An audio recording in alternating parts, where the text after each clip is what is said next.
And welcome back. President Biden said today he has, quote, great confidence in General Mark Milley, the chairman of the Joint Chiefs of Staff. It comes despite a chorus of Republicans demanding that Milley resigns. The rapidly escalating fight was sparked by revelations in an upcoming book about the final days of the Trump administration. Brian Todd has more. The now embattled Joint Chiefs chairman, for the moment, has the backing of his president. I have great confidence in General Milley. Nonetheless, the pressure on Army General Mark Milley has ramped up exponentially following revelations in the new book Peril by Bob Woodward and Robert Costa of The Washington Post.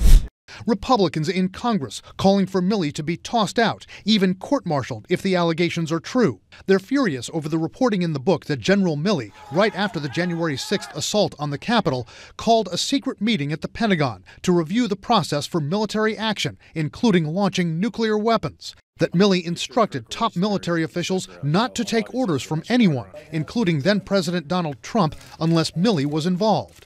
Woodward and Costa report Milley, quote, was certain that Trump had gone into a serious mental decline in the aftermath of the election, with Trump now all but manic, screaming at officials and constructing his own alternate reality about endless election conspiracies. Mr. President, that rationale doesn't cut it with Republicans like Senator Marco Rubio. It is the essence, a military coup, for lack of a better term. That's what it would equate to. I don't think there's any doubt that at a minimum he should be fired if this is true. Woodward and Costa also wrote that General Milley was so fearful Trump would start a war with China in the final months of his administration that twice in that period Milley secretly called his Chinese counterpart to reassure him that the United States would not strike China.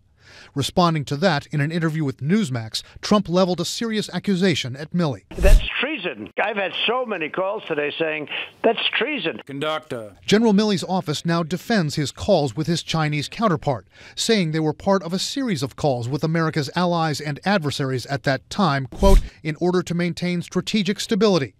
A defense official tells CNN those calls were not done in secret and followed the same protocols used by other chairmen of the Joint Chiefs. In response to questions about Milley today, the White House press secretary told reporters, quote, the president has complete confidence in his leadership. She later described him as a man of honor. Coming up tonight, the Fargo-Moorhead Redhawks are looking for another win at home to move